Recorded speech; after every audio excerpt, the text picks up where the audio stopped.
Ayan guys, cost ng hagok. Ayan, naka-timing mat na yan. Hindi lang pansin. Nakatap na yan. So yung unang gumawa ay sumala ang timing. Ngayon, ang sabi ni customer, humahagok. So kulang pala sa timing. Pero umandar siya kaso nahagok. So ito yung tamang timing. Bibilang kasi mula sa 2 ng 15 na bilog. 1, 2, 3, 4, 5,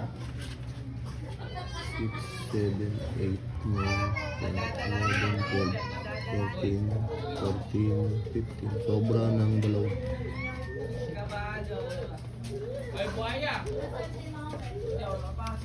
Kaya umahagok.